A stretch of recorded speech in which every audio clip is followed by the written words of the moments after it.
ನಮಸ್ಕಾರ ಸ್ನೇಹಿತರೆ.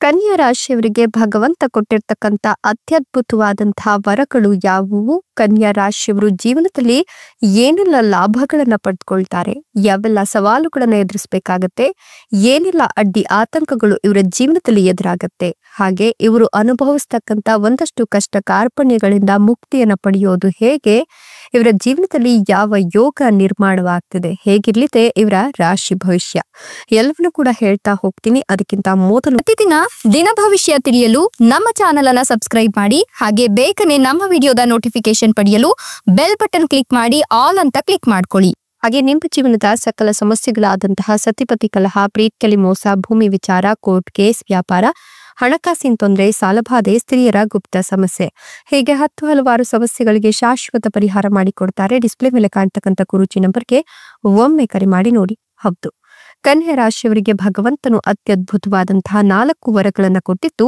ಈ ರಾಶಿಯವರು ಈ ಒಂದು ಸಂದರ್ಭದಲ್ಲಿ ಅತ್ಯಂತ ಲಾಭದ ಸ್ಥಾನಕ್ಕೆ ಹೋಗ್ತಾರೆ ಅಂತ ಹೇಳಿದ್ರೆ ಅತಿಶಯೋಕ್ತಿ ಆಗ್ಲಿಕ್ಕಿಲ್ಲ. ಈ ರಾಶಿಯವರ ಜೀವನದಲ್ಲಿ ಅತಿ ಅದ್ಭುತವಾದಂತಹ ಮಾಳವ್ಯ ರಾಜಯೋಗ ನಿರ್ಮಾಣವಾಗ್ತಾ ಇತ್ತು. ಇವರು ಮಾಡ್ತಕ್ಕಂಥ ಪ್ರತಿಯೊಂದು ಕೆಲಸ ಕಾರ್ಯದಲ್ಲೂ ಕೂಡ ಭರ್ಜರಿ ಅದೃಷ್ಟ ಶುರುವಾಗುತ್ತೆ. ಬರೋಬ್ಬರಿ 42 ವರ್ಷಗಳ ನಂತರ ಇವರಿಗೆ ಮಾಳವ್ಯ ರಾಜಯೋಗ ನಿರ್ಮಾಣವಾಗ್ತಿರೋದ್ರಿಂದ ಇವರು ಮಣ್ಣನ್ನ ಮುಟ್ಟಿದ್ರು ಕೂಡ ಹೊನ್ನಾಗುವ ಸಂದರ್ಭ ಎದುರಾಗ್ತದೆ. ಕಷ್ಟದ ದಿನಗಳು ಕಳೆದು ಇವರಿಗೆ ಶುಭ ದಿನಗಳು ಶುರುವಾಗ್ತದೆ ಅಂತಲೇ ಹೇಳಬಹುದು. ಈ ರಾಶಿಯವರ ಜಾತಕದಲ್ಲಿ ಶನಿಯ ಒಂದು ಪ್ರಭಾವ ಅತ್ಯಧಿಕವಾಗಿದ್ದು, ದುರದೃಷ್ಟವೆಲ್ಲವೂ ಕೂಡ ದೂರವಾಗಿ ಅದೃಷ್ಟವಾಗಿ ಬದಲಾಗುತ್ತೆ. ಇವರ ಅದೃಷ್ಟದ ಬಾಗಿಲು ಸಹ ಈ ಒಂದು ಸಂದರ್ಭದಲ್ಲಿ ಓಪನ್ ಆಗುತ್ತೆ ಅಂತಲೇ ಹೇಳಬಹುದು. ಇನ್ನು ಈ ರಾಶಿಯವರ ಜೀವನದಲ್ಲಿ ಬಹಳಷ್ಟು ಒಳ್ಳೆಯ ದಿನಗಳು ಪ್ರಾರಂಭವಾಗುತ್ತೆ. ವೃತ್ತಿ ಮತ್ತು ವ್ಯವಹಾರದಲ್ಲಿ ಪ್ರಗತಿಯನ್ನ ಕಾಣ್ತೀರಾ. ಉದ್ಯೋಗದಲ್ಲಿ ಬಡ್ತಿ ಅಥವಾ ಸಂಬಳ ಹೆಚ್ಚಾಗುವ ಸಾಧ್ಯತೆ ಕೂಡ ಇದೆ. ಉದ್ಯಮಿಗಳು ದೊಡ್ಡ ಯೋಜನೆ ಅಥವಾ ಕ್ಲೈಂಟ್ ನಿಂದ ಲಾಭ ಪಡಿತಾರೆ. ಈ ಸಮಯದಲ್ಲಿ ಕಲಾವಿದರು ಮತ್ತು ಸೃಜನಶೀಲ ಕ್ಷೇತ್ರಗಳಲ್ಲಿ ಕೆಲಸ ಮಾಡ್ತಕ್ಕಂಥ ಜನರಿಗೆ ತುಂಬಾ ಅನುಕೂಲಕರವಾಗಲಿದೆ. ಉದ್ಯೋಗಿಗಳು ಬಡ್ತಿಯನ್ನ ಕೂಡ ಪಡೆದುಕೊಳ್ತಾರೆ. ಈ ಸಮಯದಲ್ಲಿ ನಿಮ್ಮ ಆದಾಯ ಹೆಚ್ಚಾಗುತ್ತೆ. ದೈನಂದಿನ ಆದಾಯ ಕೂಡ ಹೆಚ್ಚಾಗುತ್ತೆ. ಪ್ರತಿಭೆಗೆ ವ್ಯಾಪಕ ಮೆಚ್ಚುಗೆ ಸಿಗುತ್ತೆ. ಇನ್ನು ಸಾಮಾಜಿಕ ಪ್ರತಿಷ್ಠೆ ಮತ್ತು ಗೌರವ ಹೆಚ್ಚಾಗುತ್ತೆ. ನೀವು ಮಾಳವ್ಯ ರಾಜಯೋಗ ರಚನೆಯಿಂದಾಗಿ ಪ್ರಯೋಜನವನ್ನ ಕೂಡ ಪಡೆದುಕೊಳ್ತೀರಾ. ಅದೃಷ್ಟದ ಬೆಂಬಲವನ್ನ ಕಾಣ್ತೀರಾ. ಬಾಕಿ ಇರ್ತಕ್ಕಂಥ ಕೆಲಸಗಳು ಪೂರ್ಣಗೊಳ್ಳುತ್ತೆ. ಹೊಸ ಉದ್ಯೋಗ, ವ್ಯವಹಾರ ಅಥವಾ ಯಾವುದೇ ಪ್ರಮುಖ ನಿರ್ಧಾರಗಳನ್ನು ತೆಗೆದುಕೊಳ್ಳುವಂತಹ ಹೊಸ ಆರಂಭಗಳಿಗೆ ಸೂಕ್ತ ಧಾರ್ಮಿಕ ಚಟುವಟಿಕೆಗಳಲ್ಲಿ ಆಸಕ್ತಿಯನ್ನ ಹೊಂದುತ್ತೀರಾ. ವಿಶೇಷವಾಗಿ ಪೂಜೆ, ಪ್ರಾರ್ಥನೆ ಮತ್ತು ನಿಮ್ಮ ಮನೆಯಲ್ಲಿ ಧಾರ್ಮಿಕ ಆರಾಧನೆಗಳು ನಡೆಯುತ್ತೆ. ಇನ್ನು ಅಪರೂಪದ ಯೋಗ ಈಗ ನಿರ್ಮಾಣವಾಗ್ತಿರೋದ್ರಿಂದ ವಿಶೇಷವಾಗಿ ಜ್ಯೋತಿಷ್ಯದಲ್ಲಿ ಈ ಒಂದು ಯೋಗದ ಪರಿಣಾಮವು ತುಂಬಾ ಶಕ್ತಿಶಾಲಿ ಅಂತ ಹೇಳಲಾಗ್ತದೆ. ಹೀಗಾಗಿ ಬರೋಬ್ಬರಿ 42 ವರ್ಷಗಳ ನಂತರ ಈ ಒಂದು ಯೋಗ ರೂಪುಗೊಳ್ತಿರೋದ್ರಿಂದ ನೀವು ಅಪರೂಪದ ಯೋಗದಲ್ಲಿ ಬಹಳಷ್ಟು ಲಾಭವನ್ನೇ ಕಾಣ್ತೀರಾ. ಅನೇಕ ಶ್ರೇಷ್ಠ ಜನರನ್ನ ನೀವು ಭೇಟಿ ಆಗ್ತೀರಾ ಅಂತ ಹೇಳಬಹುದು. ಇದರಿಂದ ನೀವು ಭವಿಷ್ಯದಲ್ಲಿ ಸಾಕಷ್ಟು ಲಾಭವನ್ನ ಕಾಣ್ತೀರಾ. ಹೊಸದಾಗಿ ವ್ಯಾಪಾರ, ಹೂಡಿಕೆ ಮಾಡಬೇಕು ಅನ್ಕೊಂಡಿರೋರು ಖಂಡಿತವಾಗಿಯೂ ಕೂಡ ಈ ಒಂದು ಸಂದರ್ಭದಲ್ಲಿ ಹೂಡಿಕೆ ಮಾಡೋದ್ರಿಂದ ಹಣದ ಸುರಿಮಳೆಯೇ ಸುರಿಯುತ್ತೆ ಅಂತ ಹೇಳಬಹುದು. ಯಶಸ್ಸನ್ನ ಸಾಧಿಸಲು ಧೈರ್ಯ ಮತ್ತು ಬಲವಾದ ನಿರ್ಣಯ ಅಗತ್ಯ ಇರುತ್ತೆ. ಅದೃಷ್ಟದ ಬೆಂಬಲದಿಂದಾಗಿ ನಿಮ್ಗೆ ಹಠಾತ್ ಧನ ಲಾಭ ಸಿಗುತ್ತೆ. ಯಶಸ್ಸು ಮತ್ತು ಅಪಾರ ಸಂಪತ್ತಿನ ಹರಿವು ಕೂಡ ಹೆಚ್ಚಾಗುತ್ತೆ. ಹೊಸ ಅವಕಾಶಗಳು ಸಿಗ್ತಾ ಹೋಗುತ್ತೆ. ನಿಮ್ಗೆ ಅನೇಕ ಬದಲಾವಣೆಗಳು ಆಗ್ತಾ ಹೋಗುತ್ತೆ. ನೀವು ಈ ಒಂದು ಸಂದರ್ಭದಲ್ಲಿ ಆರ್ಥಿಕ ಸ್ಥಿರತೆಯನ್ನ ಕಂಡುಕೊಳ್ತೀರಾ. ಕಠಿಣ ಪರಿಶ್ರಮವು ಸಂತೋಷ ಮತ್ತು ಸಾಧನೆಗಳನ್ನ ನಿಮ್ಗೆ ತಂದುಕೊಡುತ್ತೆ. ನಿಮ್ಮ ವೃತ್ತಿ ಜೀವನದಲ್ಲಿ ಯಶಸ್ಸಿನ ಹೊಸ ಬಾಗಿಲುಗಳು ತೆರೆದುಕೊಳ್ಳುತ್ತೆ. ಬುದ್ಧಿವಂತಿಕೆಯಿಂದ ತೆಗೆದುಕೊಂಡ ಹೂಡಿಕೆ ನಿರ್ಧಾರಗಳು ನಿಮ್ಗೆ ಭವಿಷ್ಯದಲ್ಲಿ ಉತ್ತಮ ಪ್ರಯೋಜನ ನೀಡುತ್ತೆ. ಅದೃಷ್ಟದ ಬೆಂಬಲದಿಂದ ನೀವು ಅಪಾರ ಸುಖ ಸಂಪತ್ತನ್ನ ಗಳಿಸ್ತೀರಾ.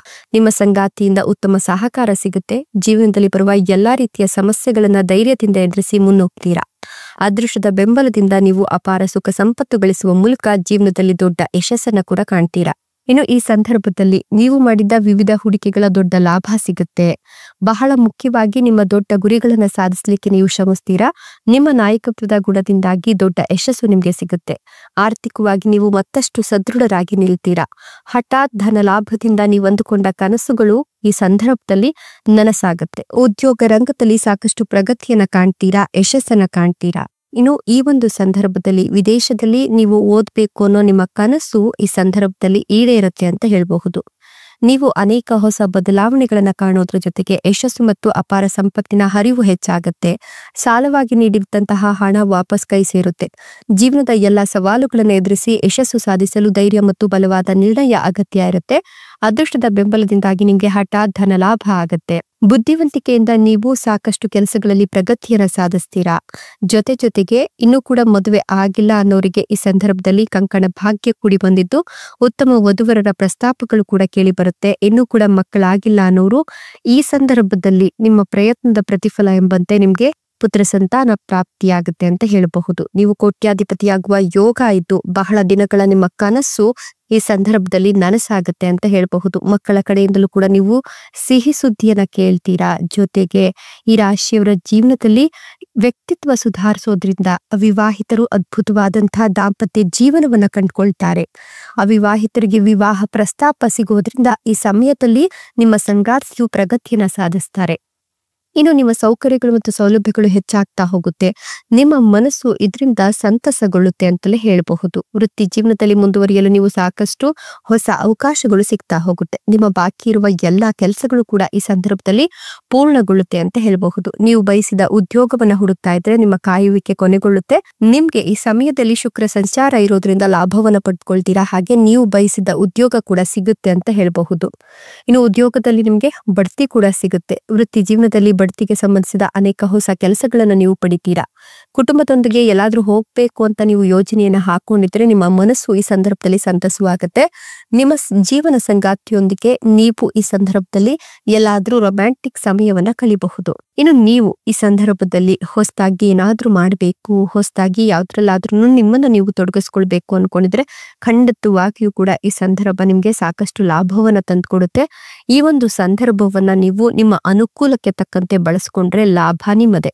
ಇನ್ನು ಪಿತ್ರಾರ್ಜಿತ ಆಸ್ತಿಯ ಲಾಭ ಕೂಡ ಇದ್ದು ಈ ಒಂದು ಸಂದರ್ಭದಲ್ಲಿ ನಿಮ್ಮ ಅಕ್ಕ ತಂಗಿಯರಾಗಿರಬಹುದು, ಅಣ್ಣ ತಮ್ಮ ಆಗಿರಬಹುದು, ಸಾಕಷ್ಟು ನಿಮ್ಗೆ ಪ್ರಗತಿಯನ್ನ ತಂದ್ಕೊಡ್ಲಿಕ್ಕೆ ಸಹಕಾರವನ್ನ ನೀಡ್ತಾರೆ ಅಂತ ಹೇಳಬಹುದು. ಇದರ ಜೊತೆಗೆ ನೀವಂದುಕೊಂಡಂತಹ ರೀತಿಯಲ್ಲಿ ರಾಜವೈಭೋಗದ ಜೀವನವನ್ನ ನಿಮ್ಮದಾಗಿಸ್ಕೊಳ್ಬೇಕು ಅಂತಂದ್ರೆ ನಿಮ್ಮ ಕಠಿಣ ಪರಿಶ್ರಮವನ್ನ ನೀವು ಮುಂದುವರಿಸಬೇಕಾಗತ್ತೆ. ಇನ್ನು ಸಾಲದ ರೂಪದಲ್ಲಿ ಕೊಟ್ಟ ಹಣ ಕೈ ಸೇರುತ್ತೆ. ಹಾಗಂತ ಹೇಳಿ ಮತ್ತೆ ಸಾಲವನ್ನ ಕೊಡ್ಲಿಕ್ಕೆ ಹೋಗ್ಬೇಡಿ. ಈ ಸಂದರ್ಭದಲ್ಲಿ ಬಡ್ಡಿ ವ್ಯವಹಾರ ಮಾಡ್ತಕ್ಕಂತ ವಿಚಾರಗಳನ್ನ ಇಲ್ಲಿಗೆ ಬಿಟ್ರೆ ಒಳ್ಳೆಯದು. ಇಲ್ಲವಾದ್ರೆ ಒಂದಷ್ಟು ನಷ್ಟಗಳನ್ನ ಅನುಭವಿಸಬೇಕಾಗಿ ಬರಬಹುದು. ಈ ಸಂದರ್ಭದಲ್ಲಿ ನೀವು ಏನೇ ಮಾಡಿದ್ರು, ಯಾವುದೇ ರೀತಿಯ ನಿರ್ಧಾರಗಳನ್ನ ತೆಗೆದುಕೊಂಡ್ರು ಕೂಡ ನಿಮ್ಮ ಆಪ್ತರ, ಅನುಭವಿಗಳ ಜೊತೆಗೆ ನಿಮ್ಮ ಮೇಲಾಧಿಕಾರಿಗಳ ಒಂದಷ್ಟು ಸಜೆಷನ್ಗಳನ್ನ ತೆಗೆದುಕೊಂಡು ಮುಂದುವರಿತಿದ್ದೆ ಆದಲ್ಲಿ ಖಂಡಿತವಾಗಿಯೂ ಕೂಡ ಲಾಭ ನಿಮ್ಮದೇ ಅಂತ ಹೇಳಬಹುದು. ಇದೆಲ್ಲವೂ ಕೂಡ ಕನ್ಯಾ ರಾಶಿಯವರಿಗೆ ಭಗವಂತ ಕೊಟ್ಟಿರ್ತಕ್ಕಂಥ ಅತ್ಯದ್ಭುತ ವರಗಳ ಜೊತೆಗೆ ಒಂದಷ್ಟು ಎಚ್ಚರಿಕಾ ಕ್ರಮಗಳು ಅಂತ ಹೇಳಿದ್ರೆ ತಪ್ಪಾಗ್ಲಿಕ್ಕಿಲ್ಲ. ಇವುಗಳನ್ನ ಅನುಸರಿಸಿ ನಡೆದಿದ್ದೆ ಆದಲ್ಲಿ ಖಂಡಿತವಾಗಿಯೂ ಪ್ರಗತಿಯ ಹಾದಿ ನಿಮ್ಮದಾಗುತ್ತೆ. ಧನ್ಯವಾದಗಳು.